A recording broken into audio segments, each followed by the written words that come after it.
All right. Well, it is 3 o'clock. I should say 3 o'clock Eastern time, since we have folks joining us from all over. Thank you so much, everyone, for joining us today. We have just been overwhelmed by the response to this subject, and we know it's a testament to how vital this work truly is. So thank you for being here today. My name is Glenna Barlow. I work here in Columbia, South Carolina. I'm in the Education Engagement Department at the Columbia Museum of Art. And I wanted to, before we begin, I wanted to just extend our gratitude, particularly to Colonial Life. They're our sponsors today, and they have long been dedicated to championing educational initiatives. And they have really enthusiastically supported this talk when we pitched it to them, along with 2 others that we're doing next week. So we really could not offer up these educational opportunities and offerings without the support of those sponsors and our members. So a big thank you to Colonial Life. For those who might not be familiar with us, the Columbia Museum of Art is really dedicated to serving as a resource for educators, particularly with a mind to visual literacy and arts integration across the curriculum. So in this moment when things are really changing rapidly in a lot of ways, but particularly in the world of education, we are really working to try to meet the needs of teachers in our state, but also beyond. So we've organized this panel discussion as well as 2 others that deal with virtual teaching with art and sustaining engagement through virtual learning. So I hope you'll consider joining us for those. They're next week. You can find out more about that and all of our other resources at columbiamuseum.org/learn. But we're also working on a menu of virtual options for you and your students to access throughout the year. So check back in with us for more information on that. And now with that out of the way, we're gonna get on to the main event. So thank you all so much for being here today, and especially thank you to all of our panelists who have agreed to speak on these really important topics. We're very grateful that you've decided to share your time with us, and we couldn't be happier to have this really illustrious crowd. So I want to begin by saying that we will be diving into a very broad subject, and this is one that requires constant work and self-reflection. And these related issues that we're going to touch on are myriad. So we know that we're not going to be able to cover all of the topics we might like to, or delve as deeply into some of these issues as we would want. And we acknowledge that this is really an ongoing process. This is just one small facet of the work that we're all doing. So we wanted to be able to continue these conversations beyond this session. And so we invite you to use the hashtag #DoingTheArtwork on your social media platforms if you want to continue the conversation, ask questions, just have that ongoing dialogue. But there are many resources that already exist, of course. This is one offering that we hope will be helpful to you, but there are lots of resources out there. Some of those hopefully you will find in the Google Doc that we sent out yesterday, and we will add that into the Q&A as well, so you should get a link to that. But our goal today is really to frame this conversation in terms of the arts and images and media consumption. So this is a really broad topic, but we want to drill down to those issues that are most pertinent to using the arts in the curriculum and in instruction. So our hope is that you will leave this conversation inspired to continue this important work, and that those ramifications will be felt in some ways in your classrooms and your communities. But we also recognize that some of this information may be uncomfortable. So we hope that through this reflection and critical self-awareness, you'll feel empowered to understand some of the root causes of these injustices we'll be talking about, and consider what changes you can make in your own practices. So in the spirit of full disclosure and transparency, I'll say I'm still learning a lot about how to best grapple with some of these issues. And that's why we've assembled this group of educators here. I'm really just here to facilitate. So that's why you're gonna hear a whole lot more from them than from me. I promise I'm gonna stop talking soon. So we are going to engage with our panelists who are gonna answer some of the questions that you identified when you registered, and hopefully some questions from you as we go through this discussion. You can start to add in that information. You can drop questions into the Q&A or the chat, and also into our Google Doc. We'll be monitoring that as well. So today I have the distinct pleasure of introducing our panelists. And if I read you all their accolades, we would be here nearly the full hour. So I'm instead going to let them briefly introduce themselves and give you just kind of a snapshot of their work and their experience as it intersects with these notions of anti-racist practice. So to kick it off, Dr. Juanita Harmon, would you give us an introduction, please? Hi, everybody. So glad to be here. My name is Juanita Harmon, and I am currently in Texas. I have been teaching more than 13 years elementary school. I've had experience only in Title I schools, and I currently work at the Art of Education University as the instructional coach and an associate professor. So I'm looking forward to our conversation. Great, thank you so much. All right, Dr. Browning Nadeau, can you introduce yourselves for us, please? Browning Nadeau, Panazwani Nishnamanoswin, Chico, California, Ndakbia, Nisje, Hollister, California, Dion, Badwami and Dow, Shishibinyak, and Bendagwes, Miigwech. Hello, everyone. My name is Browning. Panazwa is my Potawatomi name.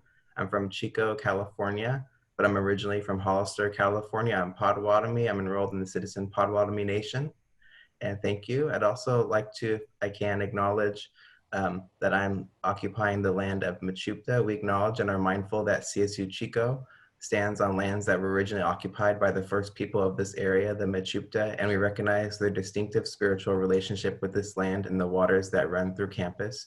We are humbled that our campus resides upon sacred lands that once sustained the Mechoopda people for centuries. And thank you, Glenna Barlow, for the invitation. Thank you so much. All right, Chrissy Ponden, would you introduce yourself, please? Sure, thank you for having me. My name is Chrissy Ponden, and I am currently the chair of the arts department at the Umpqua School in Fairfield, Connecticut. I'm entering into my 16th year of teaching. I've taught as young as first graders. Currently, I teach 5th through 8th grade, and I have been teaching middle school for quite a while. I also serve on the NAEA ED&I Commission, the inaugural commission of that. And like you, Glenna, I would say that I am constantly trying to improve and learn more. I think we're all in different stages of knowing more and doing better, and that's something I'm constantly striving to do as well. So thank you. Great. All right, and last but not least, Dr. Vanessa Smart. Hi, I'm Vanessa Smart. I'm in North Carolina. Currently, I serve as an instructional coach at UNC Chapel Hill. Previously, I worked for 22 years as a middle school and elementary school visual arts teacher. Excited that everyone is here to do this great yet difficult work that is so necessary, and I'm excited for our conversations. And I'm also on the NAEA Commission. Great. Wonderful. Well, thank you all so much again for being here. We really appreciate you taking the time out to be a part of this discussion. So thank you. Okay, so before we dive in, we wanted to briefly define some of our terms so that we're all on the same page. So first, racism is obviously going to be central to the conversation today. So we want to really lay a framework for what that means when we use that term.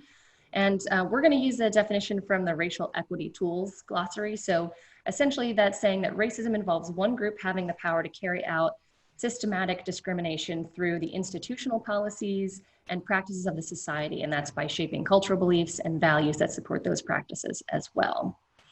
So if we know what we mean by racism, we also need to think about what do we mean by anti-racist. And so for that, we're going to turn to Ibram Kendi, who has written, and I'm going to quote him here, to be anti-racist is to think nothing is behaviorally wrong or right, inferior or superior with any of the racial groups. Whenever the anti-racist sees individuals behaving positively or negatively, the anti-racist sees exactly that, individuals behaving positively or negatively, not representatives of whole races. To be anti-racist is to de-racialize behavior, to remove the tattooed stereotype from every racialized body. Behavior is something humans do, not races do. And we also want to distinguish the importance between, simply not just being simply not racist, but being actively anti-racist. I think that's an important distinction. And, in the words of Angela Davis, in a racist society, it's not enough to be non-racist. We must be anti-racist. So Kendi even argues that the words not racist provide us with this false sense of innocence and that, maybe the work is done, whereas being anti-racist means you're actively working against those racist structures. The NMAHC has some really wonderful resources on this work particularly. So we've included that in our resources document, so please do check those out if you feel like you need a little bit more background on these terms or what those mean and how to grapple with them. But with that, now that we've set some of the groundwork here, we're going to dive in. So we thought we might start at the beginning. Some of the questions that we got were asking for advice about where to start. And we're thrilled that there's been so much response in this issue and people really starting to come to terms with what this means on a personal level. And so once you've made that commitment to anti-racist practice personally or professionally, what does that look like? What kind of self-reflection or preparatory groundwork do you need to do to really begin that and to think about bringing it into the classroom? And so with that, I'm going to turn it to Vanessa first, if you can start off that conversation for us. I think it's important for everyone, whether you're in the classroom with the students or preparing work for students or in a museum setting, you have to take time for critical self-reflection and inventory taking. You have to consider what your biases are, what your understandings are, and how you discover new understandings and new ways of being for other people. And in this new deluge of websites, hashtags, and inspirational quotes, how do you expand upon all those things for personal growth first, and then for your students? And it starts with an authentic self. Children can read you like a book, and they will not respond positively to performative allyship.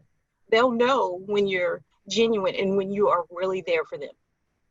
It's important once you do get to work, you honor the student's identity, their experiences, their cultural funds of knowledge, and don't be so urgent in your desire to talk at the sacrifice of the real purpose.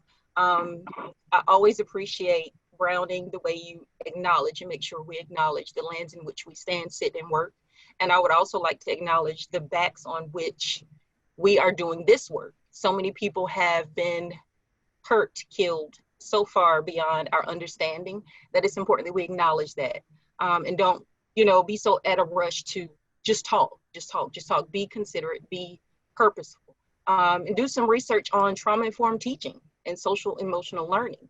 The children will need it, you will need it, and think of ways to support your students beyond the classroom. And you have to create trust before the real conversations begin. Like I said, the kids will see the performative allyship and they'll know.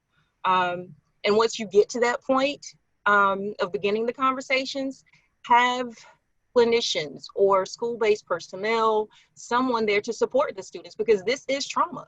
It is traumatic. It is a continued deluge of information for us and for the kids. And as they begin to express themselves visually through arts, it's important that if it comes to a point where they can't express themselves clearly, but they still have things they need to say or feel or think, they have to be able to get it out. And as far as vocabulary, reflection, values, access, understanding, identity, equity, and allow the children to use their own words. Allow them to use their own voice to come up with words for their ways of understanding.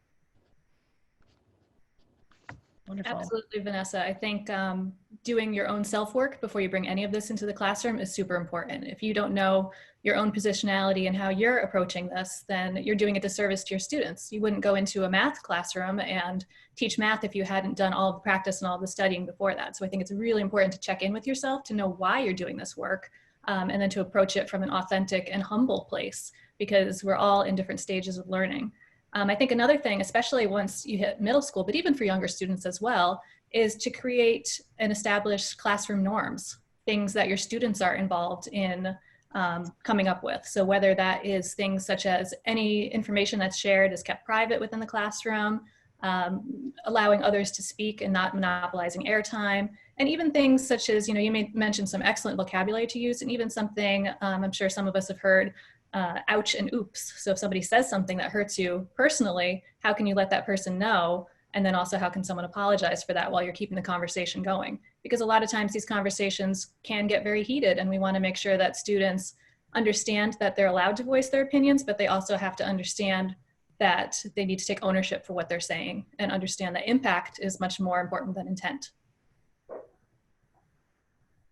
Thank you both for leading that and getting that started. I definitely agree that the self-work is definitely the foundation of having those open and honest conversations, because you definitely need to be able to check yourself and understand your own biases, your stereotypes, in order to give your students an environment that is inclusive and promote that mutual respect. And so I guess I would add in ways to learn more about your students' experiences, because our experiences are so different. Like we've grown up a different way. So we may see things different than our students. And so with that, reflecting and learning about our students. So you can do that through observations, having those rich discussions with them, maybe seeing them out in around the school or different things, just having those rich conversations with your students. Maybe if you can put yourself out there to get to know their families, like know where they're coming from, what is their home life like, because that will definitely give you that insight that you need in order to deal with students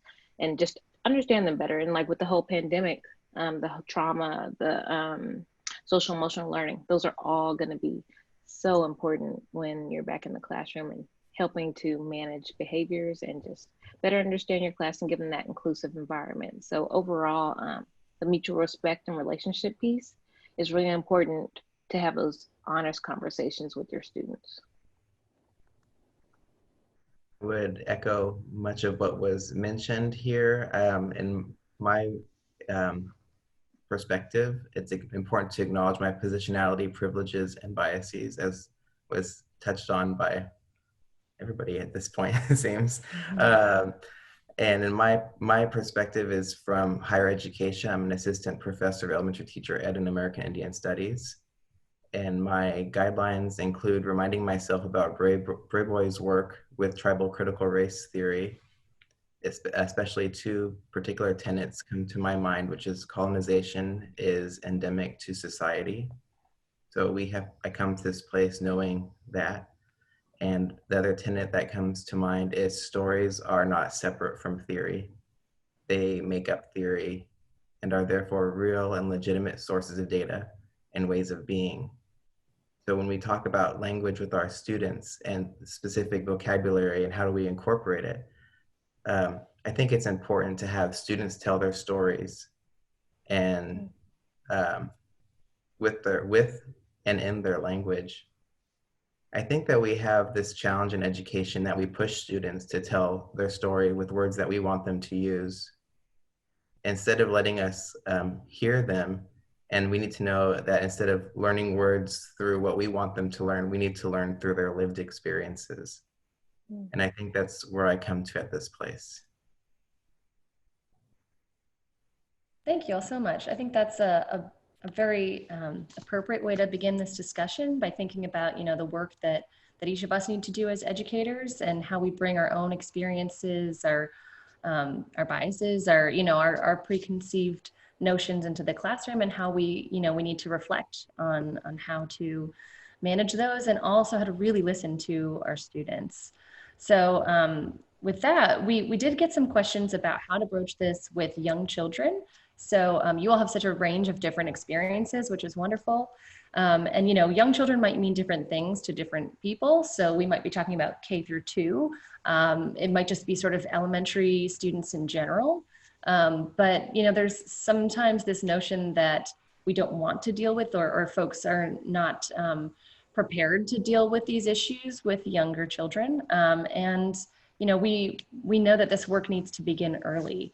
So I wonder if we could speak to specifically thinking about how young children can start to see the work that we're doing in our classrooms.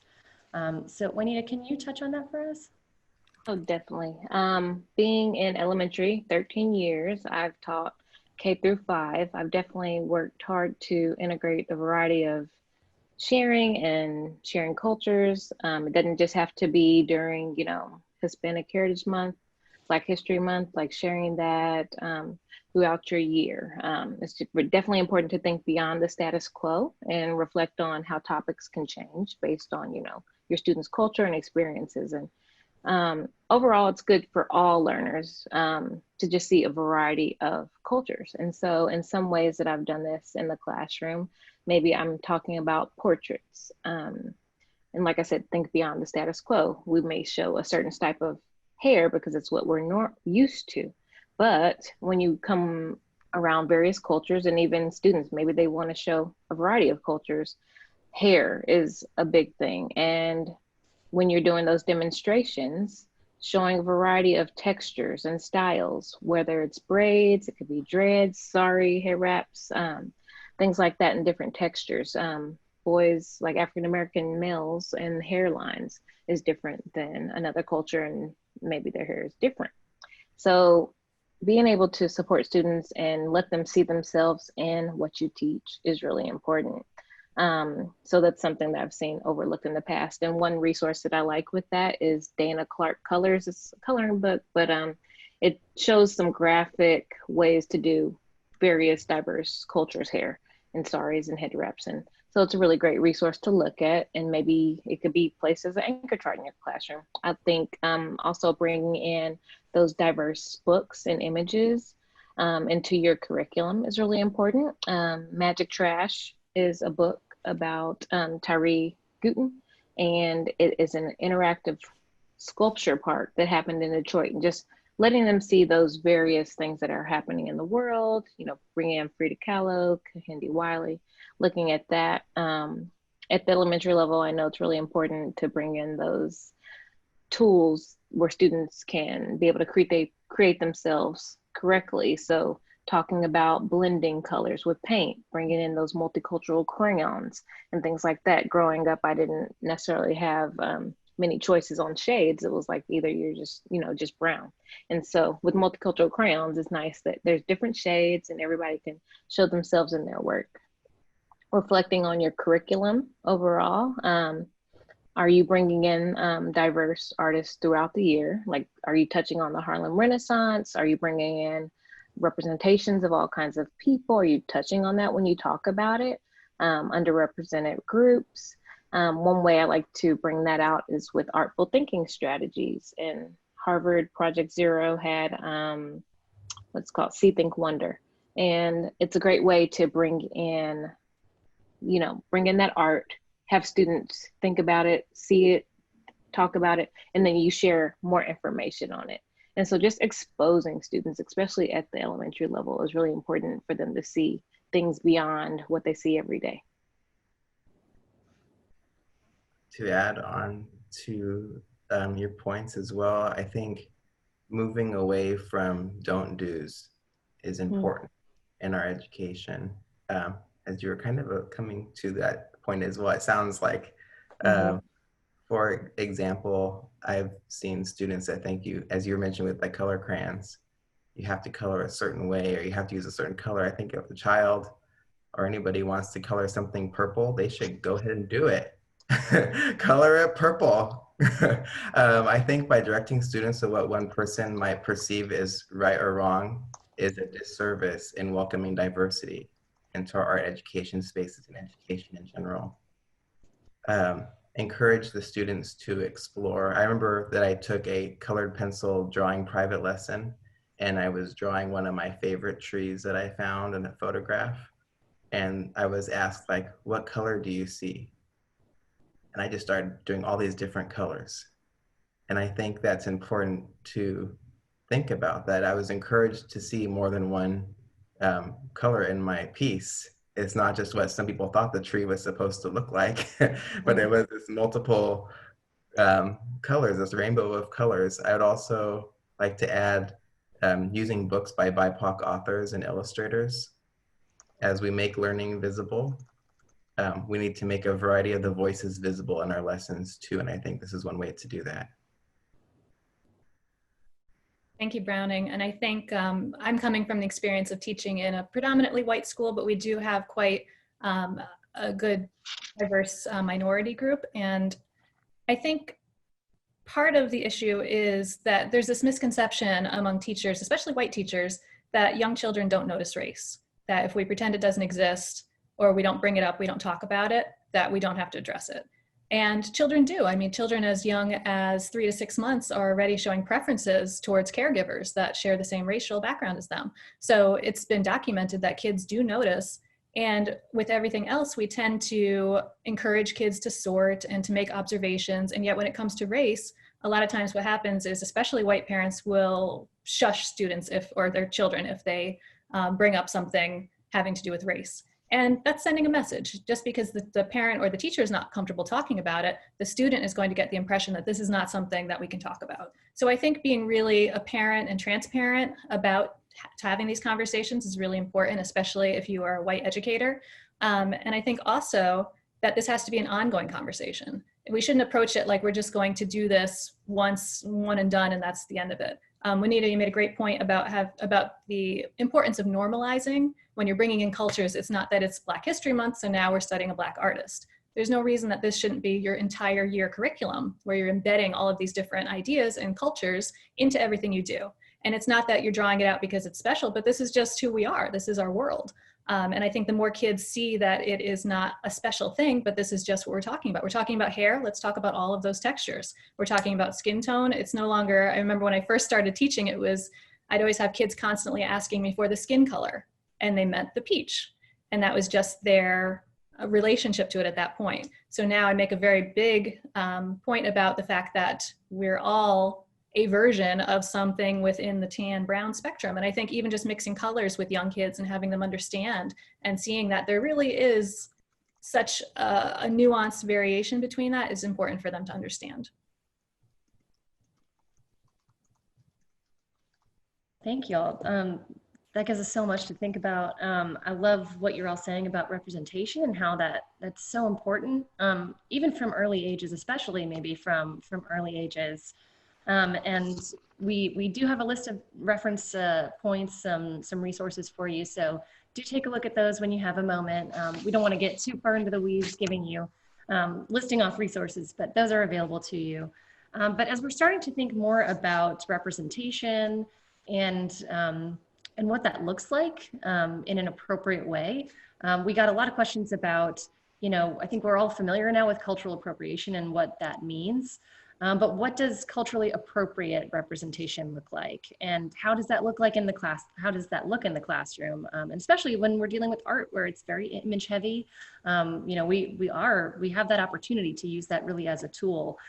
So how can teachers ensure that they're staying within the bounds of what we might call proper or appropriate representation and not, exoticizing or othering these cultural groups or other cultures? So Browning, can you start us off with thinking about that? I know you've done a lot of work in this particular area. Yes, thank you. I think this question, I'm not sure if I'm going to do it complete justice. It will take a long time to fully address this particular question and in a lot of detail. But first, I'd like to suggest that people provide themselves with grace. I think it's important to note that we will most likely make mistakes, but it's how we grow from these mistakes and how we acknowledge these mistakes that we make. What does culturally appropriate representation look like? In my view, culturally appropriate representation looks like respect and honor. Examples of what it doesn't look like might be when Native American, you might see a lot of Native American things around Halloween and Thanksgiving, allowing anyone to wear a headdress. It doesn't look like a mascot for a team or a company or an organization. So I like to draw back to what does it look like is respect and honor, and really kind of thinking about, are we respecting and honoring? That's a good starting point, at least. I have to give a shout out to Anna Fulhofer, who's on here. We did a co-presentation with the National Art Education Association on cultural misappropriation, permissions for honoring cultural ownership in art education. And we put together this framework that we called AIR. And the AIR framework has 3 parts to help people think about culturally appropriate representation. The first part is to ask. The second part is invite, and the third part is reflect. And asking elders, being aware that when you're asking one person doesn't mean they represent everybody that has the same background, but that's one person, so we call that tokenism at times. Engaging in these conversations, that's asking.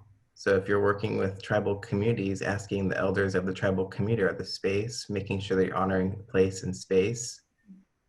For invite, honor cultural traditions, collaborate with guest artists, connect to firsthand knowledge of the area, of the space and the place that you're occupying. And reflect is research the culture and traditions in ways, assess the stories that you're hearing or that are being told and determine the intent of the project. So for this part, I just really wanted to highlight the AIR framework because I think that gives us a starting point for how we can look at culturally appropriate representation in practice without going into like a 2 or 3 hour discussion about culturally appropriate representation. I think that we just need to remember that we will make mistakes, but it's important that we don't make the same mistakes over and over and over again, but we learn and grow from those mistakes and we acknowledge when we're making them and we provide ourselves grace during these times. Thank you. And I'll add to that. Browning, that was great introduction definitely to that topic. I'll just add a little bit to that. I would say, you know, cultures are not a costume, and he touched on that. It's not the tokenism and all those things. And so in elementary, a lot of times unknowingly, we can bring in cultural projects and we're not thinking about necessarily that appropriation piece. And so one way that I try to get away from like just replicating something of meaning to another culture is to expose my students to the true meaning, the research and learning behind it. So for example, Sugar Skulls is necessarily like one of those big projects that happen in class. Dia de los Muertos, the Day of the Dead. And so I focus on not replicating that. And that's something I've learned because in the past I did do that. And so it's growing, we're growing all the time. And so learning to not replicate that and just teach, as I move to choice, teaching about the importance of that holiday, what it represents to the culture, and giving students that as a sounding board, an area to grow from and learn about the other cultures. And they can use that as inspiration for their piece. And maybe they take in, oh, I want to show work that represents people that I love that's passed away. Maybe they love the symmetrical balance that they saw in the work. Maybe they love the bold colors in the work. And so I think one way to help get away from that is just sharing that, giving them the knowledge about it, and allowing students to take the richness from that culture to be inspired to create work that's personal to them. Yes, yeah, I love that notion of inspiration rather than just sort of direct replication. I think that's an important distinction to make, especially with these areas that could touch on that notion of misrepresentation or appropriation. Yeah. So related to that idea of imagery and, you know, providing imagery in the context to understand it, we got a question about, you know, what do we do if students create something that we think is offensive or that someone finds offensive? And that brought up questions about who's being offended and why. And there's a lot of, it's very multifaceted, but we thought we might look at this in a slightly more broad context by examining how you deal with students' artwork that's maybe controversial, we can say, because we can explore that from a lot of different angles. So Juanita, would you start us off just kind of thinking about what do you do when you encounter student work that might touch on some of these issues? Sure. With the elementary level at my particular schools that I've been in, I didn't see this as much, but when the occasions that it did happen, I definitely took it as a growing time for our students and just to talk about what inspired their piece, try to get some more background knowledge on why they created this, where is the inspiration coming from. Talk about, let's research this a little more, get more context, understand both sides of this story. In addition to that, that gives students, you know, those artistic process skills of researching and learning, gives them additional context, helps them promote growth overall, and brings that conversation into the classroom. And then from there, I would say, are there any ways that you can show this differently? Maybe it was a certain symbol or something. Maybe there's another way to represent this in a way that isn't offensive to others, especially at the elementary school level. I know there's different rules that are in place, administration, parents, things like that, that some things are definitely can't happen. So redirecting that learning, but still letting them grow and learn from the situation. Absolutely. I think, especially once you move into middle school, there really has to be an understanding of the difference between what is considered controversial and what might be offensive. Because students that are making work that's could be considered controversial, that could encompass a lot of things. And especially as we head back to school, we're still in the middle of a pandemic. There's Black Lives Matter is blowing up right now and has been for a while. And I think also this election season that's upcoming, there's going to be a lot of emotions and things that are stirred up with kids. And if we allow them to make artwork that's really expressing how they're feeling, that's something that we're going to have to be addressing as teachers. I would never tell a student that they had to change their lesson if it was just something I simply didn't agree with. I think that's completely in their ability to create what they want to, and I really want them to express their opinion. But at the same time, I would, like you said, I would encourage them to make sure you're doing your research. A lot of kids at middle school age are just parroting what they hear. So I want them to fully understand that you can make an artwork that speaks to this, but do you really get what you're saying and how that's impacting others? I think that's important for them to kind of own those consequences.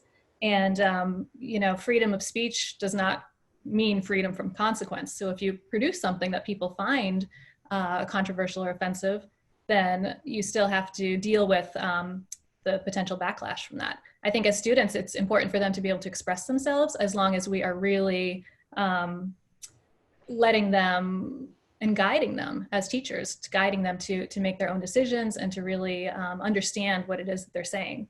When it comes to things that you mentioned, some symbols, and I would say something that is very easily identified as either hate speech or could be seen as threatening to other students, I think in the classroom, I don't tolerate that.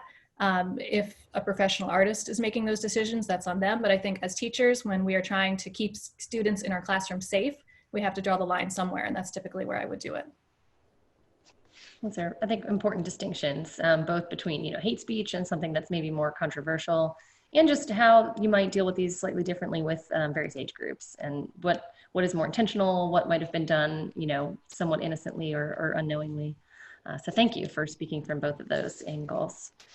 We also want to think about the images that we're showing. We've talked a little bit about representation, but more specifically, how does being very conscious about our image selection factor into this anti-racist work? And we've touched on this a little bit, but if you have other specific items you wanted to share around that, I wanted to allow that opportunity. So Vanessa, will you speak to image selection and how that works in your experiences? Absolutely. Purposeful selection is a result of and results in deeper understanding. As everyone on the panel has said, we need to begin to level and normalize the presence of new images in art from many cultures, spaces, places, groups, and sources, for students to be able to value their views as well as value art for art's sake. Nothing is better than anything else. And as a leader in your classroom, every decision you make sends a message. Everything you say, don't say, everything you do or don't do is a message to the kids. I'm going to try to tell a really quick story. I was a beginning teacher back in 1990 something. I'm not going to tell you what year, but I was eager to change the world. I'm the gatekeeper for my students. I was teaching elementary art in an inner city Title I school. I knew that the kids didn't have exposure to the art. So, okay, Ms. Smart's going to take the kids to the museum. So we get there, we have this great discussion. They used their appropriate vocabulary. They were on task. They were great. We get back. This little girl in the 5th grade says, "Why did you take us there?" And I go on to say, "Well, I wanted you to see the museum. It was great. It was art." Yes, but all I saw was white people and African people. And I'm not white and I'm not African. Oh my gosh. My mind was blown. She was exactly right. And I was just a beginning teacher, but attempting to expose them, but I hadn't been purposeful in my selection. There were no exhibits at the time that really reflected her and where she was from and who she was. And we have to be aware of the way that the system has organized and classified works of art. Because usually if we do just a Google search, cabin in the woods, you might see a cabin in the woods, but if you search for professional, whatever, in a Google search, you'll get specific images that are usually white, usually Western in nature. What results do you get for any specific word? Even when I would search museums and galleries, specific images would come up. But if I add the word Black, I would get the native, the nude, the stereotype, the slave. And we have to be so very purposeful as we expose children to work, and be aware that they're not reinforcing stereotypes, they're not denigrating. And we just have to be cognizant and aware at all times of what we're doing, what we're not doing, what we're saying, and what we're not saying. Absolutely. And I have done that as well with students where I'd say, okay, research a famous artist or famous artwork. And when you type that into Google, what comes up? It's your Degas, it's Picasso, it's Monet, it's all of the traditional Western canon of Eurocentric art that we all, if you're just part of our culture, you know. So when you want to expose students to things that do reflect who they are and then give them a wider understanding of what art is and can be, I think we have to offer them these other examples that are made by BIPOC artists that are talking about their experiences being a person of color in this community. And I think making it very deliberate. I think everything we do with kids has to be deliberate, because even when we are not being deliberate, we're still sending a message, like you said, Vanessa. So I think an absence of doing this work is not, it's not making it any, it's not creating a neutral ground for our kids. It's still giving them a very strong message. And it might be that they don't belong, or that they can't see themselves as an artist because all they've been exposed to are white males. I think another thing is have these conversations. If you have an image that is showing a lack of representation, have that conversation with your kids. There's no reason why you can't still show all of the things that art teachers love, you know, Starry Night and all of these things that typically come up and again, but are you having an additional conversation about why it can be problematic if that's all that kids are seeing? I think a lot of times people tend to shy away from talking about privilege and power and the negative effects of lack of representation. So it's okay to have those conversations with kids. Like Vanessa, you said, when your student brought that up, that's what she was asking. You know, who has the power and why? And what do we value as a society? So I think it's important that we make sure we're having very honest and open conversations with kids about that. Absolutely. And I can echo that just from a museum standpoint. You know, museums are and have been a kind of a moment of reckoning where there's a lot of work that's being done to kind of decolonize the canon, and thinking about that from a, you know, going back to art history curriculum, but also in museums. And that's work that's happening, but it's very much in progress. So we need to, you know, consider that and have those conversations. There's a lot of wonderful resources out there about that topic. So thank you for touching on how that trickles down into the classroom and really has an impact. So we wanted to talk about, again, what this looks like in the classroom, on the ground. And a lot of the questions we got were about, you know, how to really invest in this work, and to do it well, you need to get that buy-in, whether it's from your administrators, parents, you know, your fellow teachers, whoever that might be.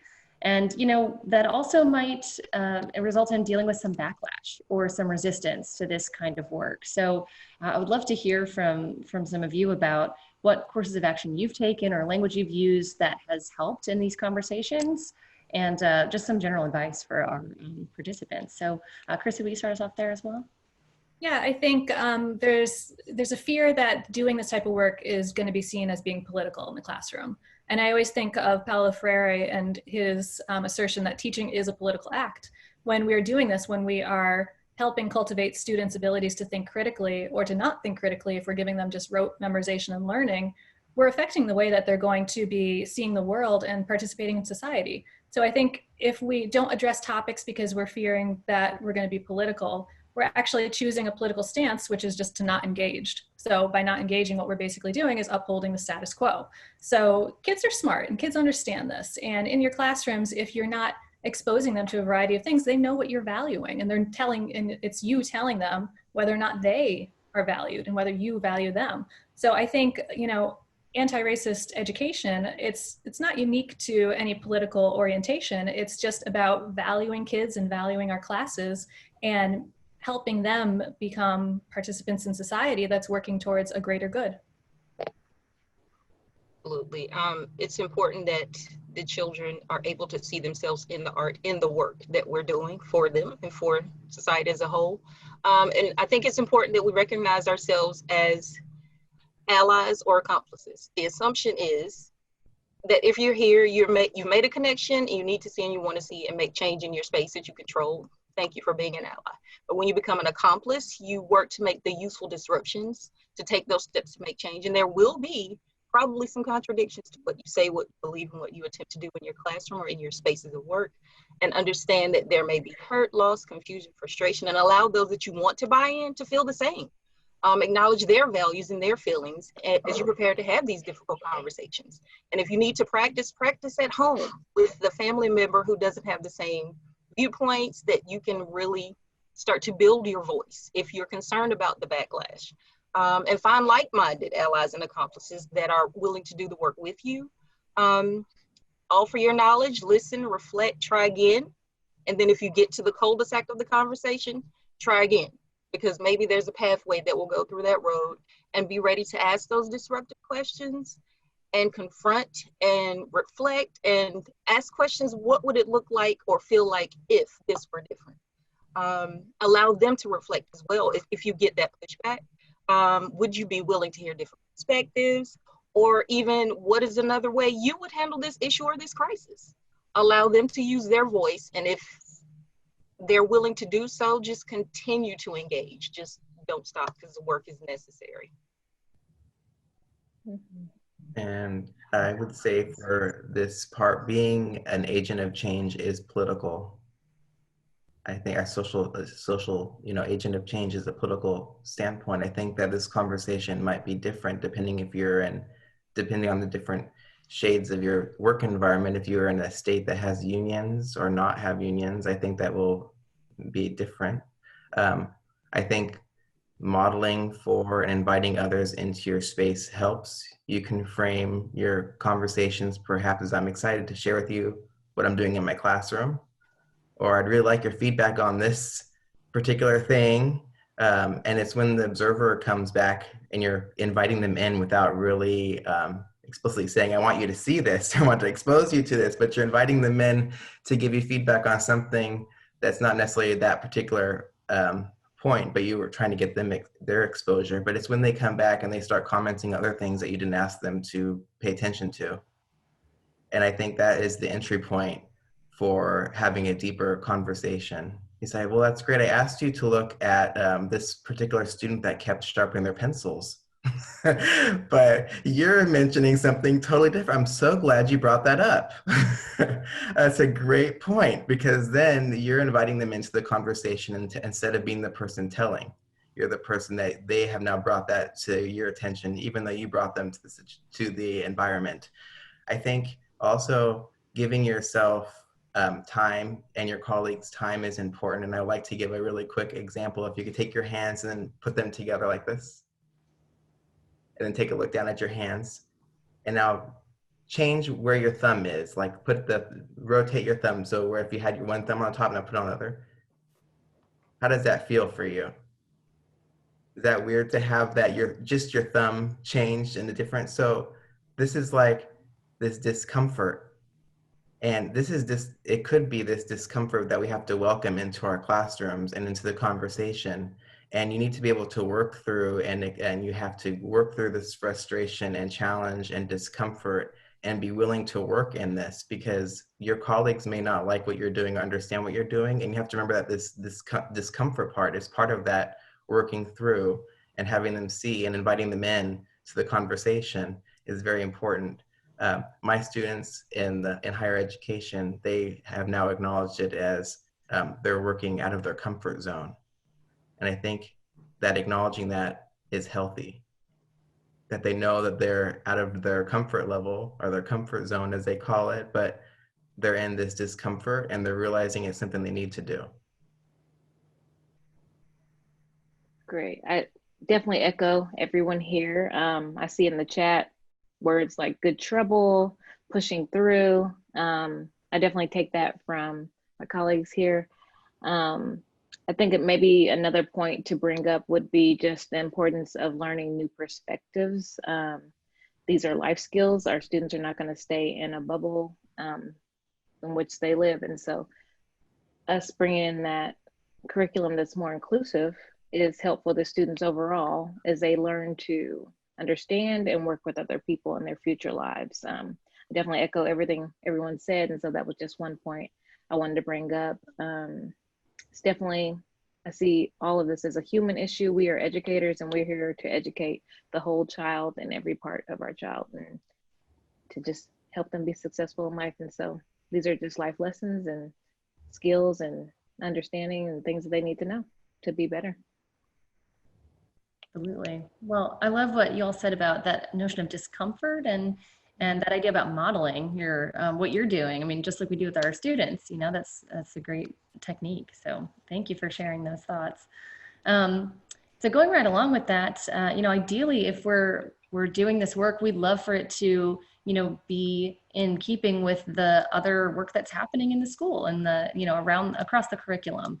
So I was hoping you can speak to what this looks like, this anti-racist work looks like when it's interdisciplinary, when it's cross-curricular, when you're collaborating with your colleagues.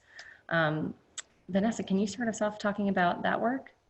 Sure. It's necessary to partner for additional impact that's focused on the anti-racist action. And the criteria you use to plan across the curriculum doesn't change. It just becomes amplified when there's an understanding and agreement to the importance of anti-racist teaching, learning, decoding, and reflection.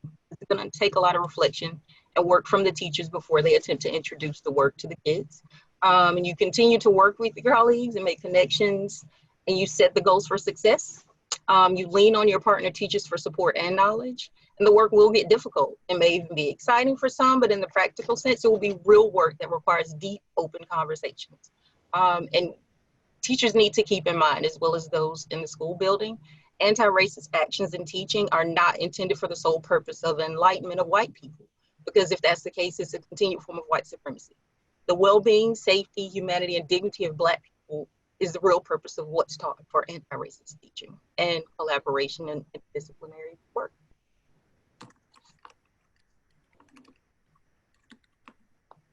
Absolutely, Vanessa. And I think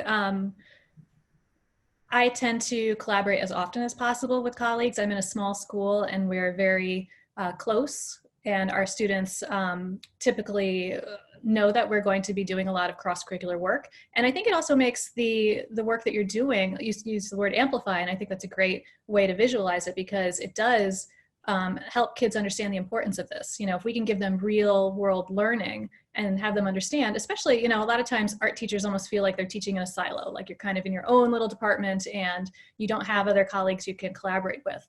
And art itself, when we teach art, especially in this way, we're doing humanities work. You know, you can tie it into other subjects, you know, mathematics and science and all these different things. And if you reach out to those colleagues, you can create these rich lesson plans that I think can have even more impact and more learning for students than if you were just showing them artwork alone. So I really value my relationships with my colleagues. We've had several that are ongoing where I have specific projects that I teach each year that I'm going to lean on my literature teachers to help me with the literature surrounding the Harlem Renaissance. And we do Langston Hughes and poetry, and they write their own, you know, talking about how they see themselves, do their own kind of identity work in that way before we even begin talking about portraiture and things like that. So I think there is such an opportunity, and if you only look at this through the lens of I want to do this as an art project or an art teacher, you're missing out on such rich experiences that you can be giving the kids. One of the projects that we do in my school is for our 7th and 8th graders. We call it Voices of Change, and it's basically a project that the kids do themselves. They pick a topic, a social justice issue that's really important to them, and they have to research, and they have to write a proposal, a project proposal, and they're actually creating something that gets to be displayed in a real gallery space, a public gallery space. So using our humanities curriculum, these kids know how to do research, they know how to be critical thinkers, and so now they're applying this to their artwork, and they're seeing that they can actually advocate for change, something that's bigger than themselves. So I think as many real world opportunities as we can give them, and working with colleagues to facilitate that is really important. Absolutely. I mean, this notion of really strengthening your own work by creating these opportunities throughout the curriculum, I think is so vital. So thank you. So we did get a lot of questions about what this looks like on a virtual platform. And I know our time is very limited, so we're not going to really dive too deeply into that, but I do want to acknowledge the importance of that question. I want to, no matter what the format is, we know that this work is important and needs to be rooted in the curriculum. We do have 2 panel discussions coming up next week. They're going to dive more deeply into this virtual platform, and that will definitely be a part of that conversation is, how do you create that kind of an environment, and especially at the beginning of the year when we're starting in a virtual model, what does that look like? So I wanted to briefly mention that since I've seen some questions come in about that specifically. But I also wanted to kind of wrap up with our questions, and hopefully we'll have time for a few from all of you as well. But a lot of folks out there asked, how can you be more aware of your own cultural or racial experience as a teacher? Especially, we want to acknowledge a lot of art teachers do self-identify as white. And so what does that mean coming into the classroom? How can educators bring their, how does their personal background play into their work, and how should it be a part of that conversation? Chrissy, can you start us with that? Yeah, I think this is a great way to end our conversation because we're bringing it full circle to exactly what we started with, which is saying that before you do any of this, before you bring any of this to your classroom, you have to know yourself. You have to understand your own racial identity, your own cultural competency, and acknowledge the areas where you might have weaknesses and seek to learn more. Everyone I think needs to research and read and listen to people, especially, listen to Black artists and scholars and authors and learn as much as you can, because we all have to kind of undo all of the socialization that has gotten us to this point. And before we're trying to do any of this work with our students, I think we really have to be honest with ourselves about where we are on our journeys towards anti-racist education. And I think, it's also acknowledging that you're going to make mistakes along the way. We're all going to say the wrong thing or do the wrong thing. And all you can do really is just to say, I'm sorry, now I know better. And then as you move on, you try to do better. All right, I'm gonna jump in there as well. As we shared, like, reflection is key. It's definitely important knowing our bias and our beliefs in the classroom. And so our experiences are not our students' experience. And so I want to recommend this book, the Culturally Responsive Teaching and the Brain. Is definitely a great resource. And within that book, there are some self-reflection pieces that are really important. She shares that it's really important to identify your cultural frame of reference and where you're coming from, widen your cultural aperture, and identify key triggers. And I think that's even more important now. I mean, it's still always important, but even with the trauma that you'll see now, like managing is going to be different. So understanding your upbringing in relation to maybe certain things that your students are going through is really important. And so I want to share a few of those questions. So in relation to cultural frame of reference, some things to think about are, let's see, what type of area did you grow up in? Urban, suburban, rural? What was your family's economic status? Are you the first one to go to college? How did you deal with emotional displays in your home? These things are going to influence you in the classroom. And so getting a reality check and checking yourself and thinking about those things and how other experiences are different. In relation to the aperture, one question would be, let's see, think about that cultural lens that influences your interpretations of students' actions. And so having that in check as well, and thinking about certain triggers that affect you, what sets you off. So just being aware of those things so you can control your reactions when those things come into play. And so just maybe that's a bigger piece when it comes to like managing and understanding your students and building that culture and environment. But overall, that is a big piece. And then the curriculum can happen, the learning can happen, but that mutual respect and general consensus of understanding each other and that each of you are different is really important as you get this going in your classrooms. That ties in really nicely to some of the questions that we've seen coming through. And I know we're just about at time, but I wanted to see if we can take a moment for just to try to sum up some of these, maybe synthesize them even into one kind of question. We've gotten questions around how to kind of create this sort of space in your classroom. How do we deal with things like students who are actively or outspokenly racist or displaying that kind of behavior? How do we set up this kind of, Again, we might be in a virtual model, so we're dealing with all of the variables that come with students who are, not in the classroom, who are, in their homes or other spaces. And we've gotten questions from folks who are teaching people who are incarcerated. And so there's an already, kind of a racist structure that they're, existing within. So that's a very broad question, but maybe we'll kind of sum it up by saying, how would you, as we, move into this new school year, how would each of you approach, setting your intentionality for this year or for, whatever you're looking to start in this way? And how do you try to create a space where your students understand where you're coming from and they feel that they're comfortable expressing their own identity, their own beliefs in a way that's appropriate? So that's a big question. Does anyone want to start us off with that?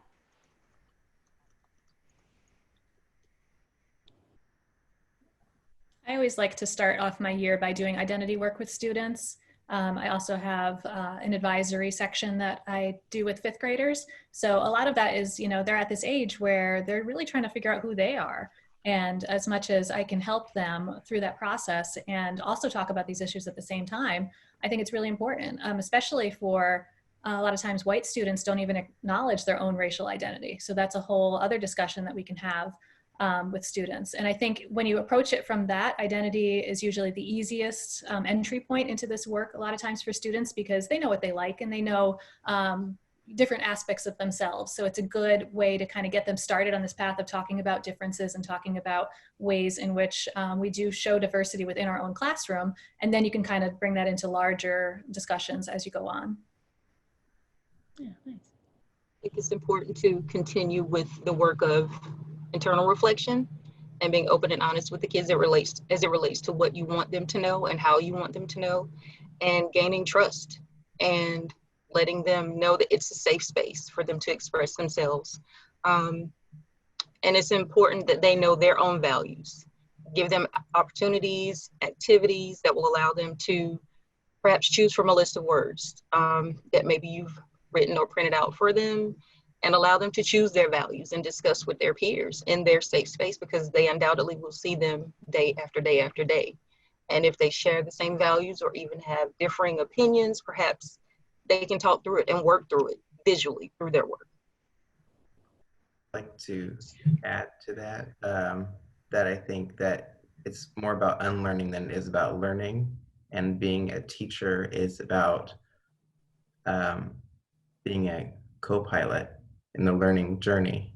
We're not the sage on the stage, as people may have heard before, but we're really learning with the students. We have to provide this area that is welcoming and comforting for the students while allowing them to have brave spaces and to be role models for how to stand in the gap and to be there as a welcoming and listening person, not someone just telling them, but listening to their stories. Yes, definitely exposing students and just building that relationship. I'm definitely a relationship person, and that's how you get through to your students overall, and just letting them know you care, being honest with them, and that reciprocal communication can happen. I think it's so important going forward to continually reflect on ourselves and our teaching. So I know you've all echoed that in a number of ways, and to really be honest with your students and allow them to see where you're coming from. So I think that's all valuable to think about, especially as we move into a new school year with a lot of uncertainty. So I know we're a little bit over our time, and I want to be respectful of everyone's time. So thank you all so much. Thank you to everyone who submitted your comments and your questions. I know that we didn't get a chance to address everything. We bit off a lot today, and we know this is a big topic, so we were never going to address everything. But we hope this has given you some maybe some inspiration, some kind of lit a fire to inspire you to learn more, to explore this work in your classrooms with your students. Before we sign off today, I do want to ask all of you to complete a brief survey for us. We just would love to get your feedback about this discussion. It might help us to shape any future offerings that we're able to get. So if you do have questions, please keep sending those our way. Those are really helpful to see, even if we weren't able to address them specifically today. We will drop a link to that in the chat here. We'll also send out an email so that you can get access to that survey. We would just love to get your input. And anyone who's looking for any kind of credit renewal forms or anything like that will find information regarding that at the end of the survey. I want to really end by offering our heartfelt thanks and gratitude to all of our panelists for joining us and sharing their experiences and expertise. Thank you so much to Juanita, Browning, Vanessa, and Chrissy. Thank you all so much. We truly appreciate you sharing your time with us today. And thank you to each of you out there for showing up, for committing to this important work, and for being educators. That's something really selfless in and of itself. We know how vital your work is in continuing to shape our young citizens and to build stronger communities. So thank you for the work that you do every day. We hope that you will join us for our discussions next week as we continue some of these conversations. But until then, goodbye, and thank you from the Columbia Museum of Art. Thank you so much for joining us. Thank you. Thanks, Thank everyone. you so much. It was great to be here. Thank you. Thank you all so much. All right, until next time.